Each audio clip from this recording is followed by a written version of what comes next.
Thanks for downloading the in-season simple weekly training plan.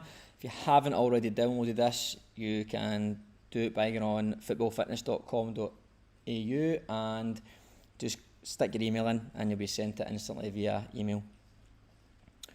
So I've just done this to give you an overview of how to structure your training week. Most players that I speak to, amateurs and semi-professionals, have got a rough idea what to do, but most commonly it is what should I do and when should I do it.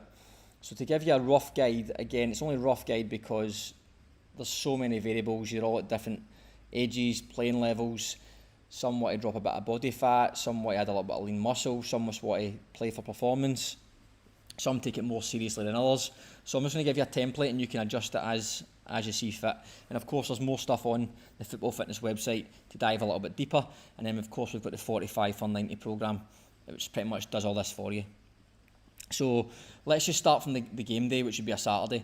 So let's assume you're playing at least 45 minutes, you've put a good shift in, and then on a Sunday you're going to take that off. Most amateur players on a Saturday have got something social at night time, and then the Sunday's a good time to catch up on some sleep, recover from the Saturday game and the Saturday night, and it's a good time to have some time off work and just chill out.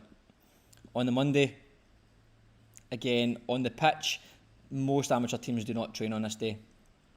In the gym, if you want to go to the gym, players who do like to go to the gym, I recommend focusing on upper body and core, just give you a little bit more time to let the legs recover. If you want, you can do some basic stretching, mobility work, or even just get the legs going on the bike and do a bit of foam rolling. When it comes to nutrition, just keep it, a little bit lower carbs than you would normally if you're going to do a hard training session on the pitch or a game. Protein, the bog standard recommendations for retaining muscle mass when you're training, and then calories are going to be dependent on if you're trying to lose a bit of body fat, of course, go on the lower end. If you're trying to maintain or balance your calories, you might go on a little bit of the higher end. Again, it's very individual, but that's a good guide to follow. Now, Tuesday's different. If you're going to be on the pitch with your team, it's a good time to do a lot of change of direction stuff. So there's short sprints, stop starts, accelerations, decelerations, and do a hard endurance session.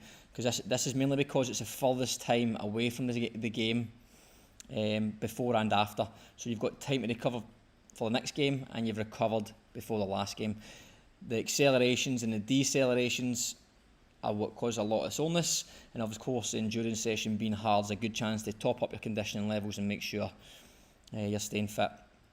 In the gym, I would also pair this with your lower body strength and power work. If you can get to the gym in the morning as opposed to night time, then I'd recommend doing this in the AM. It gives you enough chance to recover a little bit before your pitch session, and it's also good to pair this with a hard endurance session, because then you know this Tuesday is a hard day and allows a Wednesday to be easy, as opposed to going hard session on the pitch having a day off on Wednesday, but then you have to go and do a hard gym session. It just gives you a full day off, gives your body a chance to fully recover before the Thursday session. Similar to the Monday in terms of proteins and fats, but carbs this time go a little bit higher because you've got a lot more workload. You're going to need the energy to recover and to perform. Wednesday, take it off. If you want, you can do an active recovery session, or if you are going to do a little bit of extra conditioning because you feel you need it, it's not a bad time to do it. Again, less exercise, lower carbohydrate. Thursdays, it's a good chance to do a little bit of speed and reaction work, more quality work than anything else. You don't want to do anything too crazy because you've got a game 48 hours later, and usually in amateur football this is a nighttime session and this is a late morning, early afternoon session, so you don't even have 48 hours to recover. So you want good quality work. So if you're with a team, no doubt, or hopefully your coach is doing more tactical work, or it's maybe an 11v11 on a smaller side, a smaller pitch, maybe half a pitch, it's more tactical based, there's more players involved, you might get less touches, but you're still moving around and everything's short and sharp. Shooting's commonly a thing that happens in here. In the gym, it shouldn't be a really long session. It's a good chance to work on some full body power, some jumps, some upper body strength work. You might do some things like a push press, which works the upper body and the lower body. If you do Olympic lifting, it's not a bad time to do that as well. Again, higher carbs, a little bit more exercise on this day. Friday off, if you want to do something on a Friday, keep it short and sharp. You don't want to do anything too crazy the day before a game, but it's not a bad idea to do something just explosive, but I'd recommend just taking it off, especially if you're working all week. And then Saturday, game day, higher carbs on the Friday and the Saturday to make sure you've got plenty of energy for the game, and then you're back to the Sunday. The only difference really with the semi-pro footballer is most often semi-pro footballers are still quite ambitious, want to make it to the next level, or they've come down from a professional level and they want to take their training a little bit more seriously. So there's a little bit more to this, but not too much more.